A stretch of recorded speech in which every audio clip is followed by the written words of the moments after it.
Let's make sense of it all with the Daily Telegraph's Tim Blair and StepMate Studios at Mark Nicolson. Great to catch up with you again, guys. I want to start off with the Sam Kerr charges, and we now know what she allegedly said to a police officer.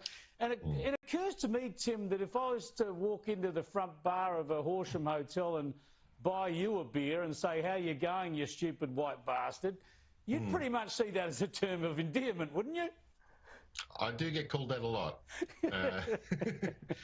But let's leave my family out of this. But it's a strange one, isn't it? Because obviously there's a racial element to it. The word white is in there, so there is a racial component. And if the word were a different one, the racial element of it might be amplified or be perceived as being amplified. But I don't think there's any doubt.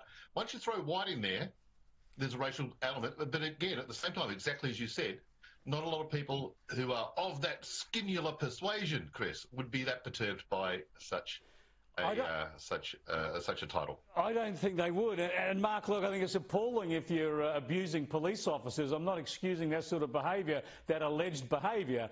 But I mean, I think using the term white as racist, technically it is. But we know in common usage and in the way this plays out, I mean, honestly, if you want to push back against identity politics, best not to overindulge it yourself. Well, that's right. And I've been one that's been firmly on that side. The things like, you can't say black sheep, blackboard, all these sort of things. It would be a ridiculous double standard. Get rid of black humour. Stand there and say those things.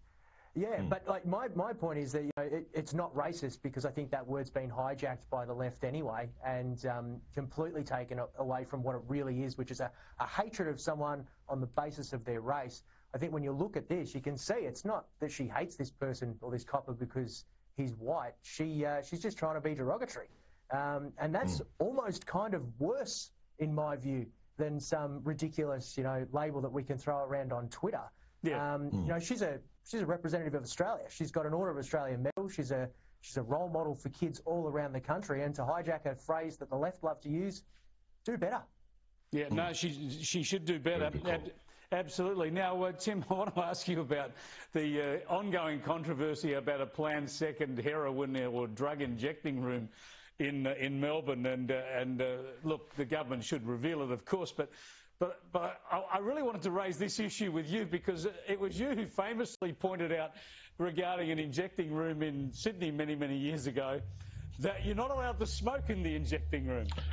Yeah. For a long time, Warren Brown, the Daily Telegraph's great cartoonist, whenever he drew anything related to the injection room in King's Cross in Sydney, he'd always include a little no smoking sign in the corner there. It seems kind of ridiculous. But I love this use of the phrase executive privilege by the Victorian government to say, well, we can't release this thing which probably looks very bad. And it's going to say what we really prefer it wouldn't say about the second injection room. We're not releasing it because of executive privilege. How about we institute another level of privilege called taxpayer privilege, where we get to tell them what the hell to do? Because it seems to me, when we're paying the bills, we should be able to look at what our money is paid for. And it's an offensive statement. Executive privilege is a very obnoxious way of putting it. It sure is. Let's go to American politics, speaking of executive privileges. And we were talking about Super Tuesday last night, and subsequently Nikki Haley withdrew. It's an open, clear run now for Donald Trump to get the Republican nomination, as if that was ever in doubt. Here's a little bit from Nikki Haley. I am filled with the gratitude for the outpouring of support we've received from all across our great country. But the time has now come to suspend my campaign. I said I wanted Americans to have their voices heard. I have done that. I have no regrets. Mark, she obviously wanted very few Americans to have their voices heard. She's just... the thing about American politics, it's the big show. And my boy Trump, he's the big show. He's entertaining. I don't think anyone is sad to see the back of Nikki Haley. She is like only maybe Raytheon and BlackRock and all the you know, Pfizer, all the big corporate sponsors. But, you know, no one is sad to see her go. She's so unentertaining. She sounds like a Holt message. That's her voice there. It's like, hello, America. Very good. It's so whiny and boring. I'm glad to see her gone. Tell us what you really think. I want to get your thoughts on the contest too, Tim. But first up, have a look at this bit of polling analysis from, of all places, MSNBC. Have a look. If you're looking at the primaries and saying, boy, there's all evidence here of Republicans turning on Trump, unwilling to vote for Trump in the fall, you're not seeing it in the general election polling in these Trump numbers. 97% of folks who said they voted for Trump in 2020 say in this poll they're still with Trump, but only 85% of Joe Biden's 2020 voters say they're with him. Yeah, so even on lefty MSNBC, they're saying that the Republican vote for Trump is probably going to be stronger than the wavering vote for Biden on the Democrat side. It just underscores my view, Tim. They just can't run Biden, and they won't. They'll have a convention and then nominate someone else. They'll grab anybody. Who's that bloke from Being there? Chauncey Gardner. He'd do a better job.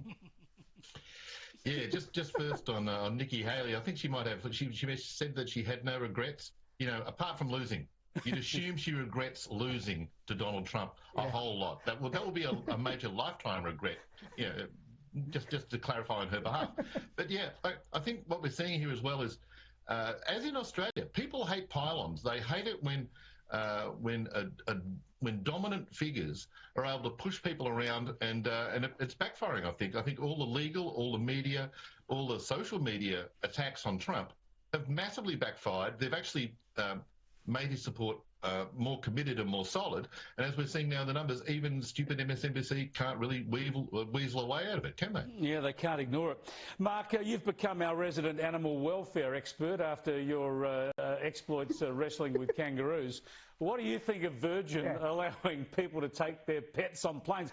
I got to say this has happened to me in the US before. Someone gets in the seat next to you with a bloody dog. That's the last thing I want to see up there. Yeah.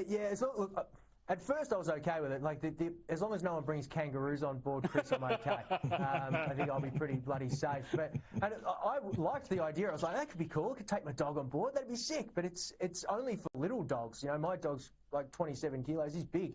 I looked into this. You've got to take him in this little carrier. You've got to fit underneath your seat. Like, it's almost more cruel for the dog. Like, they treat us like animals as it is. So I wouldn't want to put a dog through that anyway. The dog probably Virgin stinks. It's going to stink even more. The dog probably wouldn't even eat the food they tried to feed him. It did remind me, though, Tim, of a film I've heard about but never seen. Here's a clip of that.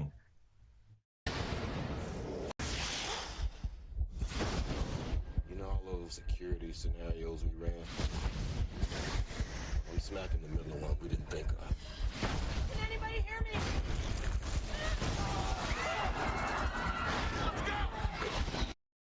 Yeah, snakes on planes. You take your dogs and cats, but no snakes, thanks. What if they're pets? You know, exactly. I know people who've got pet snakes and, you know, give it a go. But, you know, I'd say to Mark, you know, maybe it's part of the fun and the challenge of pet ownership. Try to fit that 27 kilos of dog into a 3 kilo space. If there's a poodle making too much noise. That's what they're telling you to do, you know. Hey, you know, who are we to insult those aircraft authorities? They're our bosses. Yeah, if the poodle's making too much noise in 1B, send the anaconda down there and you'll sort it out. Thanks for joining us, guys. We'll catch you next week. Mark Nicolson there and Tim Blair. We better rush to a break on the